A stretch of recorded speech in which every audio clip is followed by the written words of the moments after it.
What if the person you judged as just a nobody turned out to own everything you ever wanted? This isn't just a story about money, it's about respect, second chances, and the lesson of a lifetime. Before we dive into the story, don't forget to like, share this video, and subscribe to our channel to help us reach 1,000 subscribers. Your support means the world. It's what keeps us creating more inspiring stories like this one. The sun hit the glass facade of Prestige Motors just right that morning, casting long reflections on the polished sidewalk. Inside, the place was spotless, too spotless. Maybe. Marble floors gleamed under the weight of silence.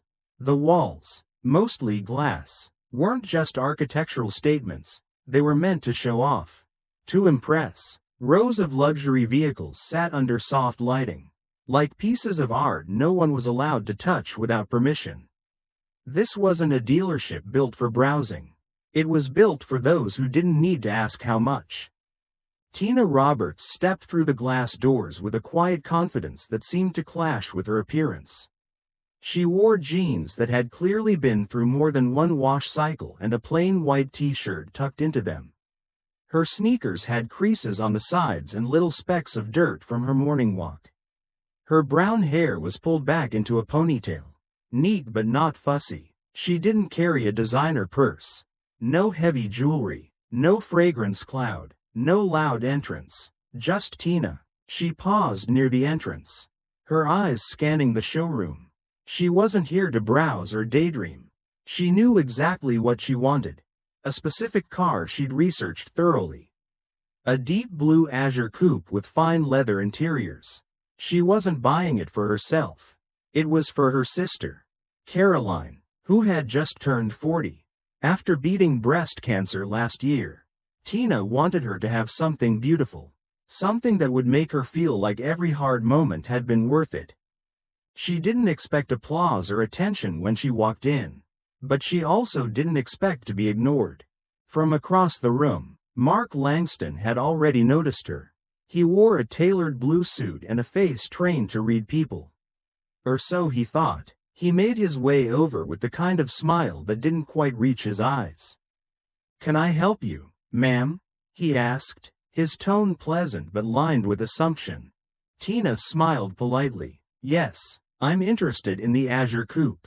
I saw it listed on your site." Mark gave a small laugh, the kind meant to sound friendly but came off dismissive.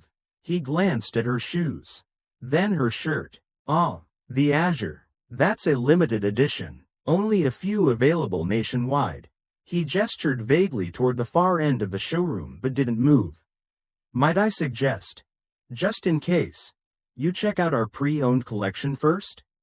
It's about 3 blocks down. Less formal process." Tina held her smile, though her hands curled slightly in her pockets. "I'm interested in the new model, in midnight blue." Mark raised his eyebrows and took a step back, folding his arms. "Of course. It's a beautiful car, but we usually show that model by appointment only. Our serious buyers like privacy." Tina didn't flinch. "I'd still like to see it, if possible." Near the entrance, a younger salesman had been watching. Ethan wasn't more than 25 and still looked like he was borrowing his father's suit. His tie was slightly off-center. He'd been folding brochures at the counter when he noticed the exchange. Something in Tina's voice made him pause, calm, respectful, but firm, the kind of tone his mother used when she meant business. Before he could say anything, a well-dressed couple entered, and Mark's attention shifted like a weather vane in the wind. He gave Tina a nod that was more of a dismissal than a goodbye. "If you need more info, one of our associates can give you a brochure," he said. Then, with a bright smile, he turned to the new arrivals. "Mr. and Mrs. Harrington, always a pleasure." Ethan hesitated, then approached Tina slowly. "I'm sorry about that," he said under his breath. "Would you still like to hear about the Azure?" Tina gave him a grateful look. "I would, yes, thank you." While Ethan explained the vehicle's features, performance, comfort, customization options, Tina noticed Mark across the room leading Mrs. Harrington directly to the very car she had asked to see. He opened the passenger door with a sweeping gesture, inviting her to step inside, all while speaking with the kind of enthusiasm he had withheld just moments earlier. "That's all right," Tina said to Ethan, cutting their conversation short. "I think I understand how things work here." Ethan looked embarrassed, unsure whether to apologize or just vanish. She glanced one last time at the car. The shine of the paint. The elegance of the curves. It wasn't about the car anymore. It was about the assumption. She nodded politely to Ethan, thanked him again, and walked toward the exit. Outside, the sun was warmer than she remembered. She reached into her pocket and pulled out her phone. The smile that played at the edge of her lips wasn't one of defeat, it was one of decision. Humiliation might have lingered, sure, but something else stirred just beneath it. A kind of quiet resolve. She opened her contacts and scrolled down until she found the name she was looking for. She tapped the screen. It rang once. "Hey," she said, "you got a minute? Something happened this morning." Her voice was calm, but her eyes were sharp, reflecting not just sunlight, but intent. The driveway curved gently through the trees before opening up to the Roberts estate. Tucked away from the bustle of Boston. It wasn't flashy. No gates with gold initials or fountains spouting water into the air.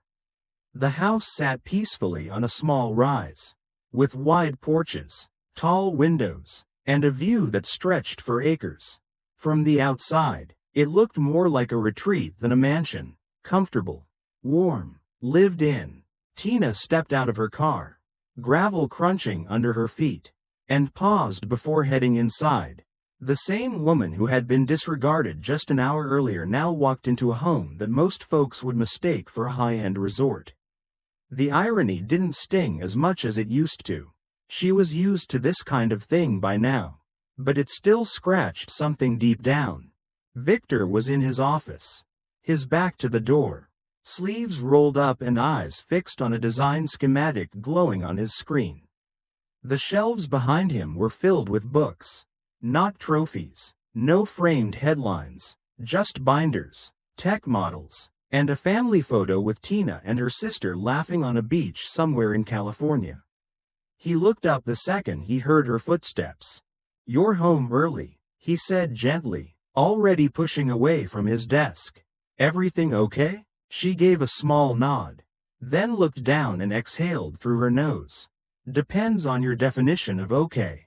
Victor didn't press. He just motioned toward the sunroom. They moved into the corner of the house where the light was soft and the air always smelled faintly of citrus from the trees outside. Tina sat down, slowly. She took a moment before speaking, choosing her words carefully, not out of fear, but to make sure they carried the weight they needed. "I went to that dealership this morning," she began, wrapping her hands around a mug of chamomile tea she hadn't realized he'd handed her. "Prestige Motors. I wanted to look at the Azure Coupe, the one I told you about for Caroline." Victor nodded once, listening. "I walked in like this," she said, gesturing to her jeans, "and Mark Langston, the sales manager, took one look and decided I didn't belong." She told him the story straight.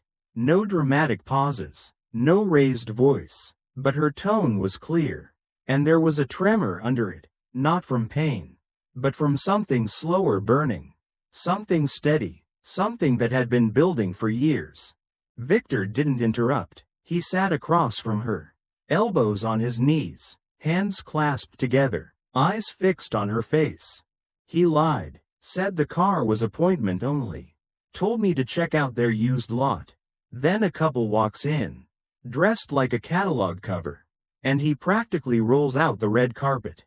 There was a pause. "I could have told him who I was," she said. "I could have flashed a card or dropped your name. But that's not the point." She turned her gaze out the window. "This isn't just about me. It's about anyone who's ever been treated like less because they didn't look the part. And the worst part is, it's so normal now. No one even flinches." Victor let out a slow breath. His voice was calm but firm. So, what do you want to do about it? Tina stared at her tea for a moment before answering. Part of me wants to let it go. Just buy the car somewhere else and move on. She set the cup down gently. But then I think about the young guy there, Ethan. He was respectful, nervous, but kind. If I say nothing, people like Mark keep doing what they're doing. And the Ethans of the world keep watching, thinking they have to be that way to survive in places like that. Victor leaned back in his chair, eyebrows raised slightly. You want to teach a lesson.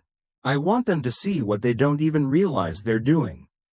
Tina said, I don't want revenge. I want awareness. A flicker of something passed across Victor's face, not anger, but purpose. It wasn't new. Tina had seen it before, back when he was fighting to get his first company off the ground. And investors wouldn't take him seriously because he wasn't part of the old circles. It was that quiet fire of someone who knew exactly how systems worked, and how to shake them without raising their voice. He gave a nod. Okay, he said, then let's give them a chance to see clearly. They sat together for the next hour, working out details, not with vengeance in mind, but clarity. Victor made a few calls. Low and quiet. A car was prepared, not just any car, but one that wouldn't go unnoticed. Arrangements were made with people who owed him favors, not for anything illegal or over the top, but for timing, for presence, for delivery, the kind of plan that didn't make noise but left an echo. As the final call ended and Victor set his phone down, he looked to Tina. Want to come with me tomorrow? She shook her head slowly, then smiled, small but steady. No, this isn't about me watching their faces fall. It's about them watching their own reflection. Maybe for the first time. Let that be enough. Victor didn't argue. He understood. Outside, the light shifted through the trees, casting soft lines across the porch. The house was quiet again. But inside, something was stirring, steady and sure. Tina stood and walked toward the kitchen. Her movements calm, her steps grounded. She wasn't preparing for battle. She was preparing for truth to walk in, calmly, dressed in a suit and driven by principle. Tomorrow would come, and with it, a different kind of confrontation. One that didn't need anger to be powerful. The morning sun hadn't fully warmed the glass front of Prestige Motors when Mark Langston unlocked the side entrance and stepped inside. He liked being the first one in. Gave him a sense of control. The showroom was quiet, with that crisp stillness you only get before a place wakes up. He walked past the Bentley row and glanced at the newly waxed Aston Martin, nodding slightly in approval. Mark was still amused by the woman from yesterday. The one who had walked in looking like she'd taken a wrong turn on her way to a laundromat. He had already spun the story once over drinks with a couple of his colleagues the night before, painting himself as the gatekeeper who kept dreamers at bay. She actually pointed at the Azure coupe. He chuckled to one of the junior salesmen who had just arrived. Said she wanted to see the interior. Like she was about to drop 300 grand in scuffed-up sneakers. His laughter filled the room, and the younger staff smiled awkwardly, not sure if they were supposed to laugh too. Ethan stood quietly behind the reception desk, shifting his weight from one foot to the other. He was organizing some paperwork, but his mind was elsewhere. The memory of that woman lingered in his thoughts, not because of her appearance, but because of how composed she had been even as she was being brushed aside. Something about it didn't sit right. Mark didn't notice Ethan's discomfort. He was already in motion, checking the delivery schedule, glancing at his Rolex, adjusting his cufflinks. Business as usual. Until 10:17. The sound came first, not loud, but distinct, a low, steady hum. Not the kind of noise your average sedan makes. People around the showroom began to look up. A few took cautious steps toward the windows. Ethan moved to the glass wall just in time to see a long, sleek car pull up to the curb. It wasn't just any car. A custom Rolls-Royce Phantom. deep midnight blue with a high gloss finish that seemed to shift as the light touched it. The chrome trim shimmered. Even those who claimed to be numb to luxury couldn't help but stare. The driver's door opened slowly, and a man stepped out in a pressed uniform. White gloves, polished shoes. He moved to the back, opened the passenger door with practiced grace. From the back stepped Victor Roberts.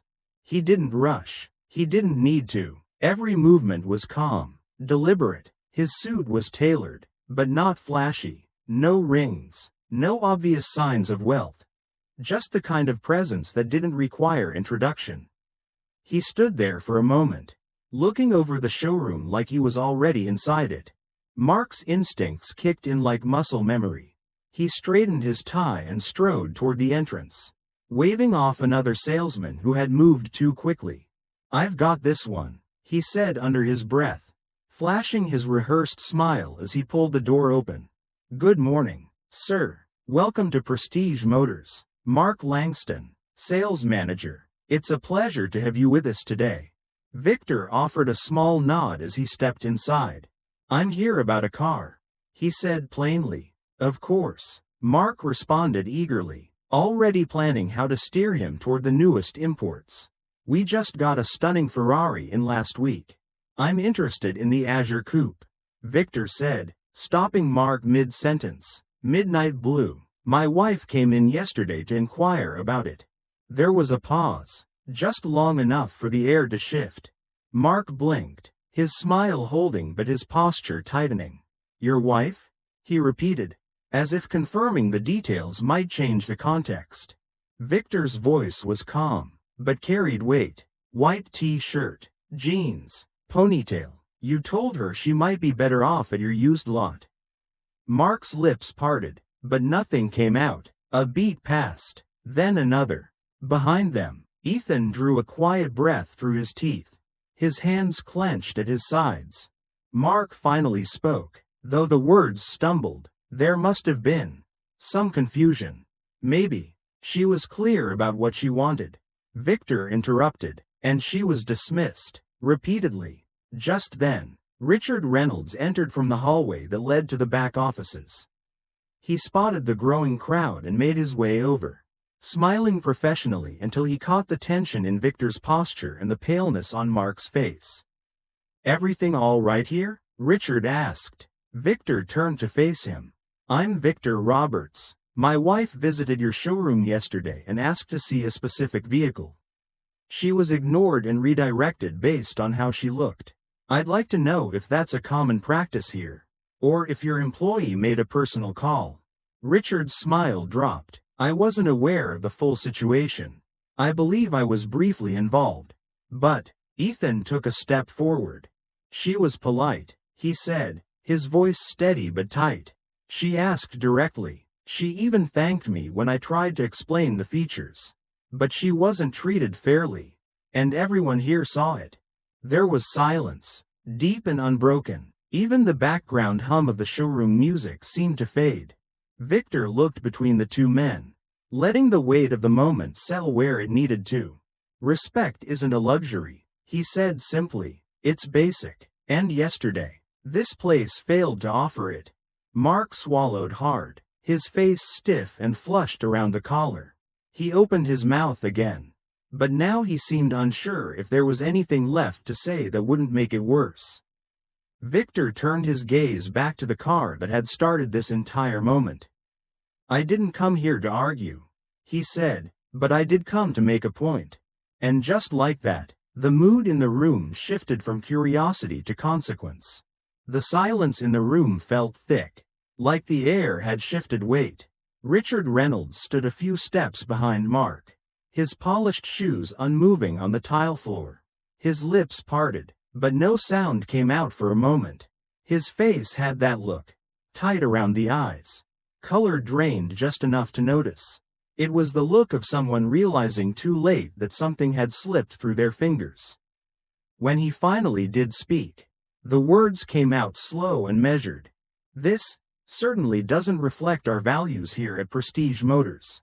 Victor turned his head slightly, offering a look that wasn't hostile. but carried little room for pretense. That may be true, he said evenly, but values are shown by behavior, not printed in brochures. Mark shifted beside Richard, his arms now folded across his chest in an attempt to keep himself upright. His earlier confidence had all but vanished. Even his breath was shallow, like he was hoping to shrink away from the conversation.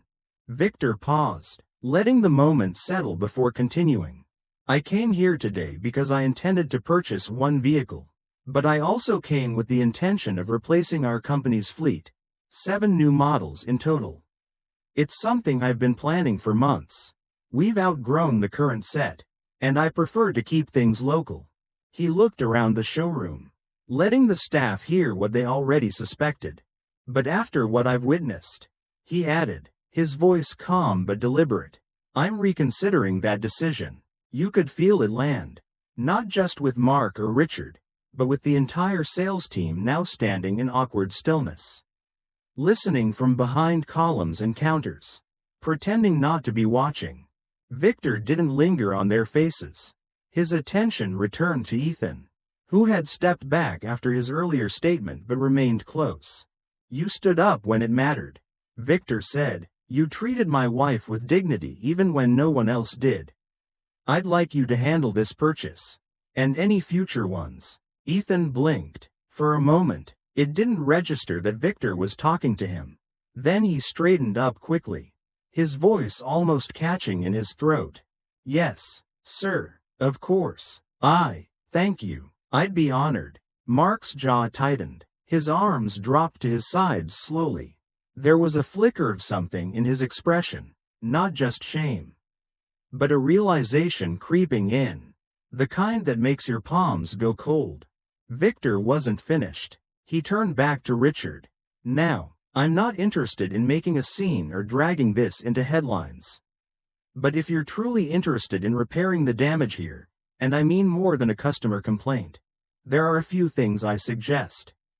Richard nodded before Victor even finished his sentence. His voice came quickly this time, eager to show compliance. Of course, anything you think is appropriate, Mr. Roberts. Victor gave a slight nod.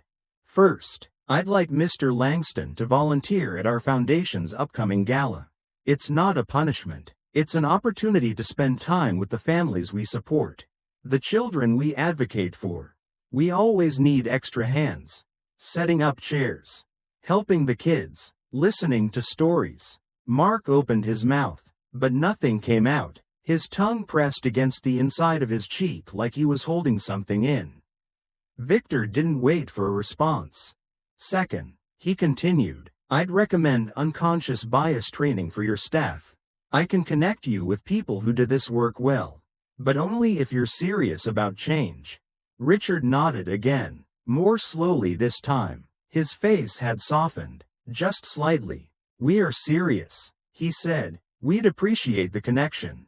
Victor gave a small, almost imperceptible smile. This isn't about tearing your business down, he said. It's about helping it become the kind of place that doesn't miss the people standing right in front of it. Mark looked away, focusing somewhere near the back wall. He was holding still, but the tension in his jaw was clear. Not anger exactly, something more complex. His fingers flexed slightly at his sides, and his throat moved as he swallowed hard. If there was a response on the tip of his tongue, it never found its way out. Victor turned to Ethan once more. I'll have someone follow up with the paperwork, he said, but I'd like the car delivered directly to my sister-in-law's address.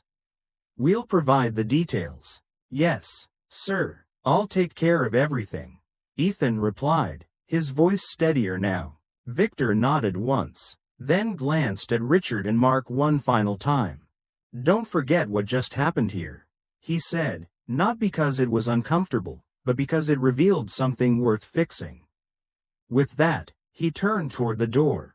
Outside, the chauffeur waited, standing beside the open rear door of the Phantom.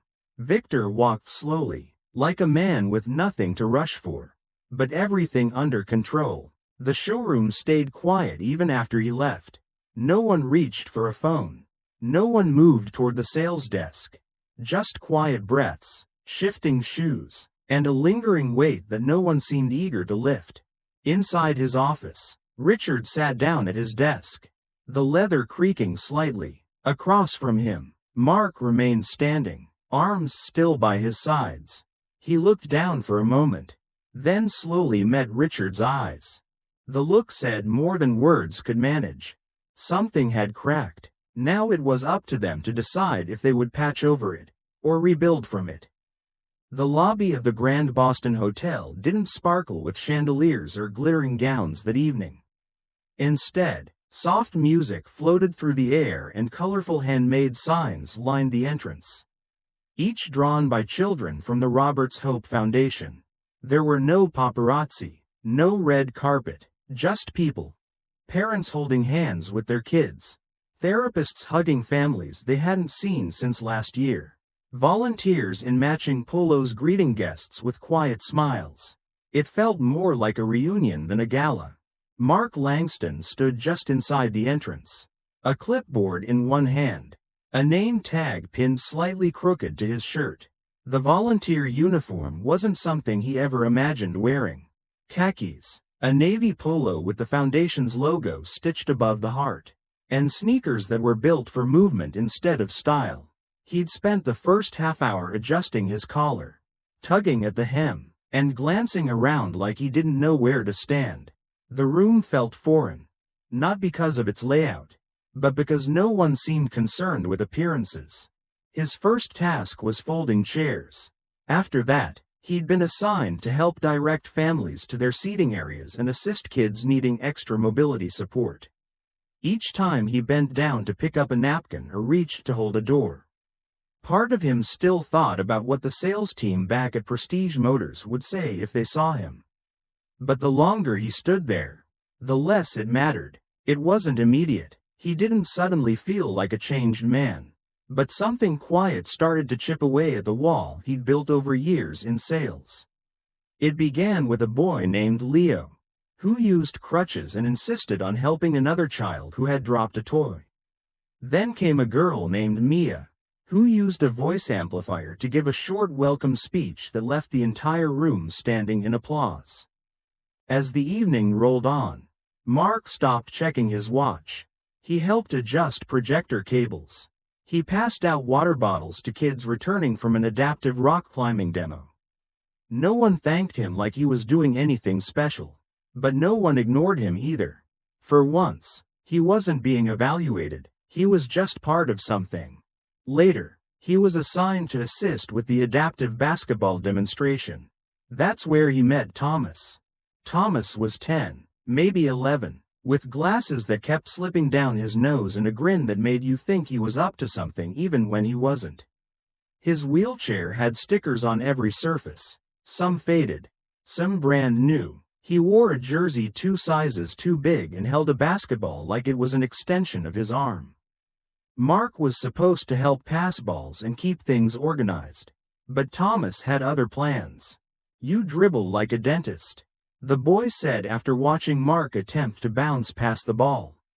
"Too careful," Mark chuckled. "That's generous. I haven't touched a basketball in 15 years. Thomas didn't miss a beat. "Yeah, I can tell. You shoot like a scared ostrich." Mark laughed out loud. Really laughed. The kind that caught him off guard and pulled the tension from his shoulders. Fair enough. Over the next 20 minutes, they played short games with other volunteers. Thomas gave out nicknames, handed out unsolicited advice, and refused to go easy on anyone. At one point, he even told a donor in a tailored suit to either commit to the shot or commit to the bench. Mark found himself enjoying it more than he expected. He wasn't playing a role. He wasn't making a pitch. He was just showing up, moment by moment, in the way these kids did every single day. When the basketballs were collected and the group dispersed for dinner, Thomas wheeled beside him. "You're not too bad," he said casually, like he was offering a grade. "For a grown-up, that means a lot coming from you," Mark replied, and he meant it. As he returned to the main hall, he spotted Tina Roberts standing near the refreshment table. She wore a simple blue dress, hair pulled back, no makeup that he could see. And yet, there was a quiet presence about her that made people part without her asking. She was talking with a woman holding a baby. But when their eyes met, Tina gave him a soft smile and excused herself. She walked over, calm and steady. "How's it going?" she asked, voice gentle. Mark nodded. "It's been eye-opening." She tilted her head. "That sounds diplomatic." He gave a small laugh. "Okay, it's been humbling and necessary." There was a pause, but it wasn't uncomfortable. "These families," he said, glancing around the room, "they don't want pity. They don't even want help. They want understanding, respect." Tina nodded slowly. "That's always been the goal." "I see that now," Mark added. "I didn't before, or maybe I chose not to." Tina looked at him, her expression softening. "We've all been on both sides of judgment, Mark. What matters is what you do once you recognize it." He nodded again, slower this time. The words settled deeper than he expected. As music started in the background and volunteers began guiding guests to the banquet tables, Tina offered a quiet smile before turning to rejoin the group she had left. Mark stood still for a moment longer. He watched as a teenage girl with a prosthetic leg spun in a slow circle to the rhythm of the music. Laughing with her friend, he saw an elderly couple pushing a stroller and chatting with a therapist who'd clearly become family. None of it was performative. It was all just real. He breathed in, let it settle, and headed toward the next task. The clipboard in his hand felt lighter now. Or maybe it was just him.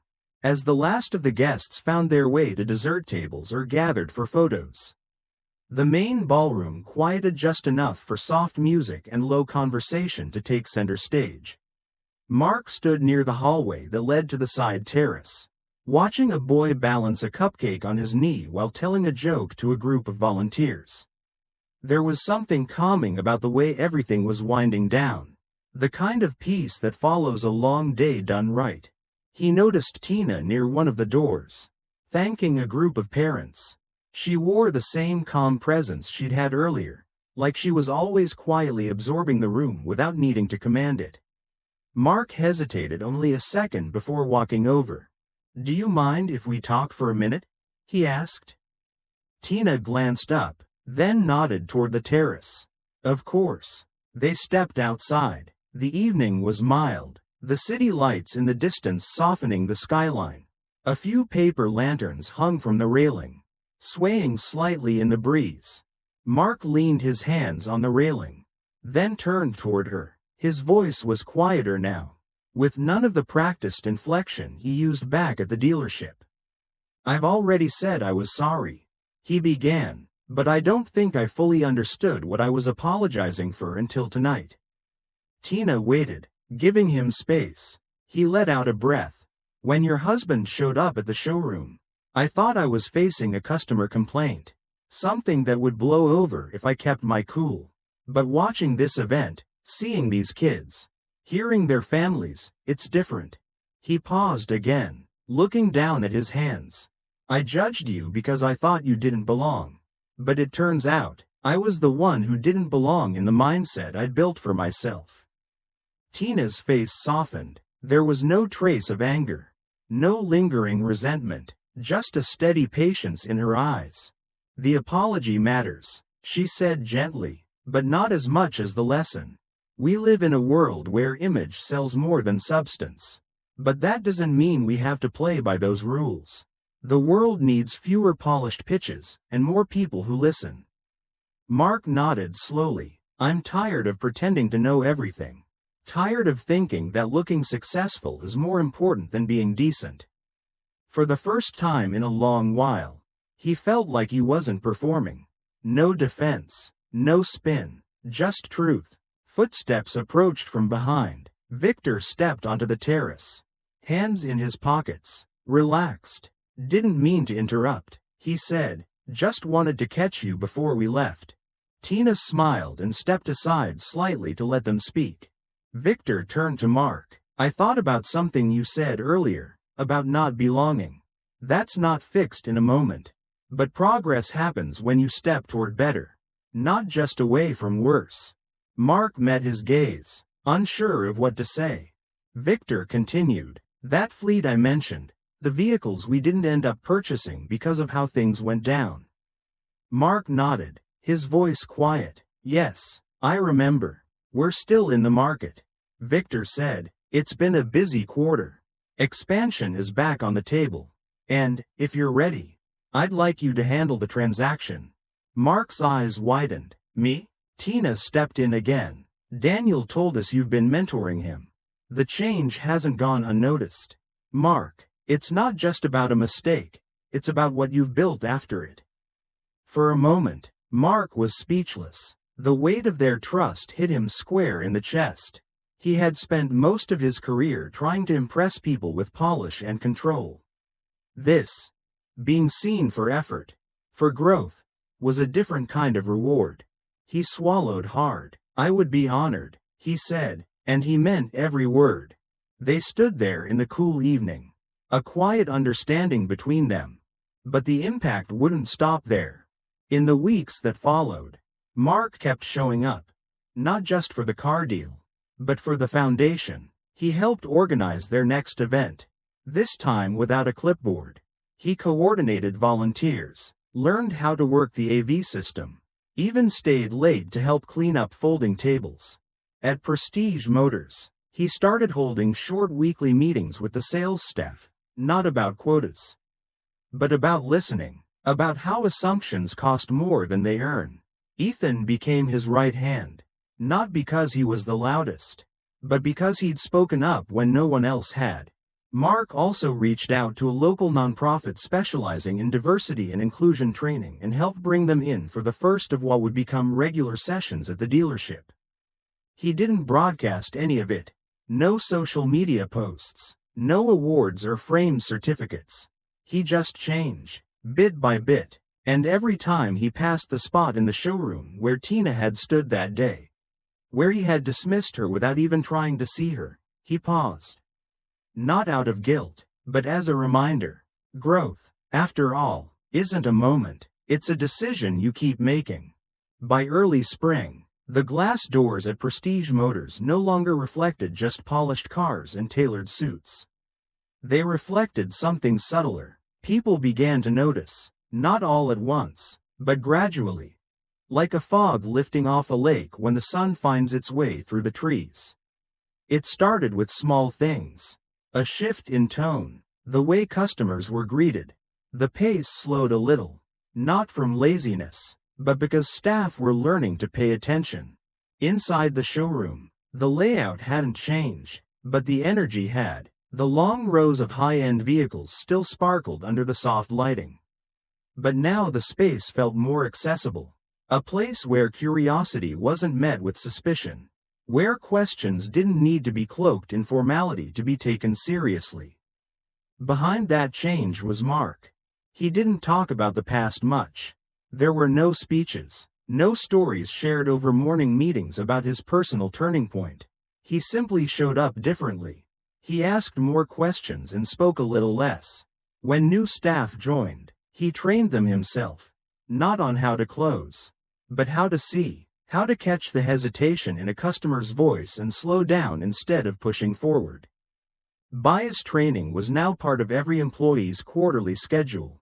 It wasn't just a checkbox. It came with open floor discussions, group scenarios, and real conversations. No one rolled their eyes anymore. Ethan had been instrumental in that. Since his promotion to assistant sales manager, he and Mark had turned training days into something people actually looked forward to, strange as that sounded in a high-pressure sales environment. One rainy Tuesday morning, a young man walked into the showroom.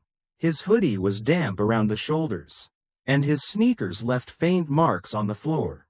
He paused inside the entrance, glancing around like he wasn't sure he belonged. The receptionist looked up from her desk, a little unsure of how to proceed.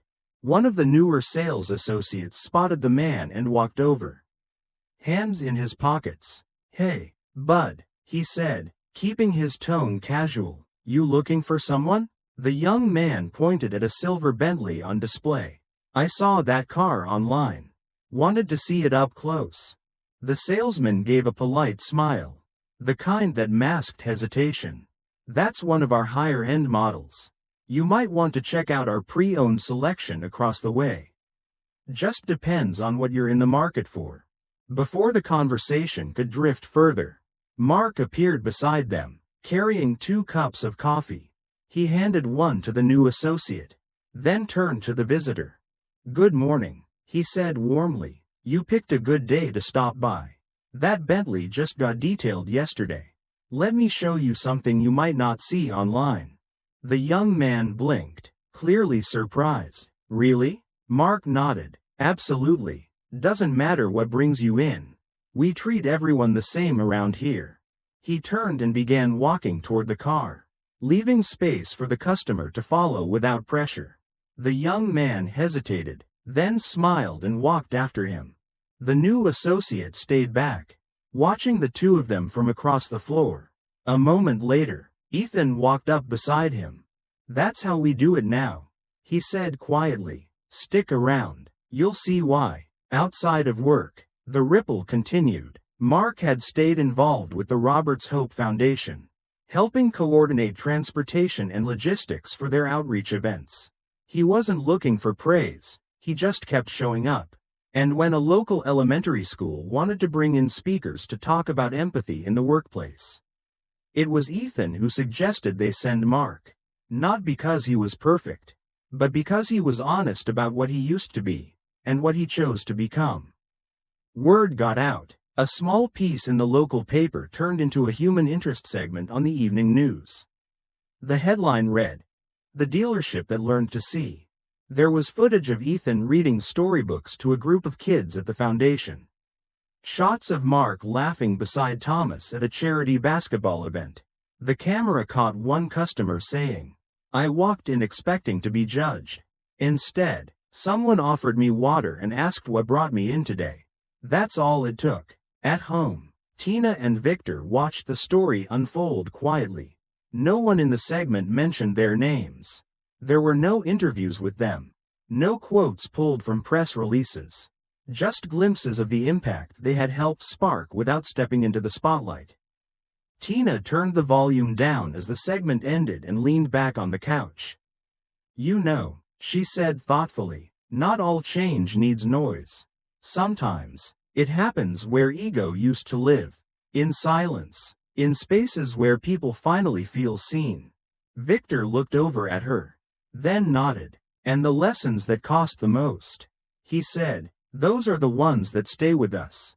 They make us move slower, think deeper." They sat in the quiet, content with what they had witnessed, not just the transformation of a business, but the redemption of a man who once thought his value came from status. Outside the window, the garden swayed gently in the breeze, and somewhere in the background, life continued, quieter now, but fuller. The ballroom looked different this year, not just because it was bigger, though it was. 3 times the size of last year's venue, with soft gold light pouring from high chandeliers and wide doors opening out to a quiet garden. But something else had changed. There was a different kind of energy in the air. Not just excitement, but warmth, familiarity. The second annual Roberts Hope Foundation Gala had outgrown its old home. The number of families served had doubled, and so had the number of volunteers. Most of the funding had come quietly, through donors who never wanted their names printed in bold. People who didn't need the attention, just the impact. Mark Langston stood near the stage, clipboard in hand, sleeves rolled up, helping a small group set up final name cards along the head tables. He moved with quiet confidence now, not the kind born from pride, but from presence. He wasn't just participating, he was leading. Not in the way he used to, with speeches and sales tactics, but by simply showing up for others again and again. "Mr. Langston, do you know where the raffle baskets go?" a young volunteer asked, holding 2 oversized baskets of gift cards and toys. "Near the photo booth," he replied, already reaching out to take one of the baskets. Let's get them set up together. Ethan stood at the side of the ballroom in a light gray suit. Not flashy, just clean and thoughtful. He was reviewing a short speech he'd been asked to give, practicing the final lines quietly to himself. He looked up and saw Mark helping with the baskets and smiled. Later that evening, Ethan would stand behind the podium and share a story about a customer who once walked into Prestige Motors wearing worn sneakers and asking to see a luxury car. How that moment shaped his entire understanding of respect, and how learning to look past appearances had reshaped not just his job, but his life. That customer, by the way, was there too, seated near the front. His name was Marcus Davis. Once dismissed as a daydreamer, he now owned a growing app development firm in Providence. He'd return tonight not just as a guest, but as a sponsor, funding surgeries for 3 children through the foundation.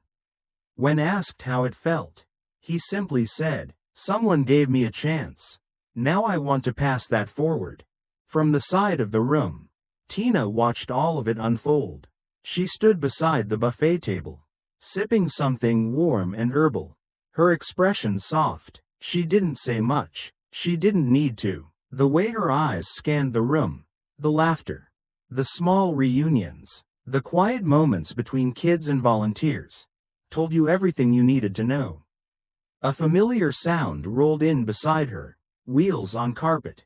Thomas pulled up next to her, dressed in a navy sport coat, slightly too big, with a clip-on tie askew. He looked up at Tina and grinned. "Mr. Mark said I'm better at teamwork than he ever was." Tina chuckled, eyes twinkling. "I believe him." Victor took the stage not long after. He didn't use a microphone, just a wireless lapel clipped to his collar. He didn't hold notes or read from a screen. He simply raised a glass of sparkling water and began to speak. "This evening isn't about luxury," he said, his voice steady. "It's not about titles or bank accounts. It's about dignity, about the quiet worth we too often overlook, about choosing to see people for who they are before they're forced to prove it, and about the realization that what we assume often blinds us to what truly matters." There was no applause break, just a long silence, the good kind, the kind that happens when everyone is sitting with something meaningful. Back home later that week, Tina sat at her desk in the study, a cup of tea beside her and the soft tick of the old mantel clock keeping time. She opened her laptop and began typing the Foundation's monthly newsletter. Her words weren't grand or poetic. They didn't need to be. They were clear, honest. We are all, at different points, both the ones judging and the ones being judged, sometimes in the same moment. The challenge isn't to pretend we're above it, but to recognize it.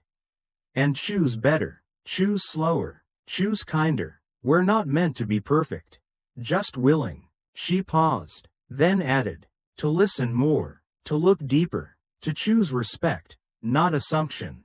When she hit send, she didn't feel relief or pride, just peace. The final page of the newsletter included a small message, tucked into the bottom corner.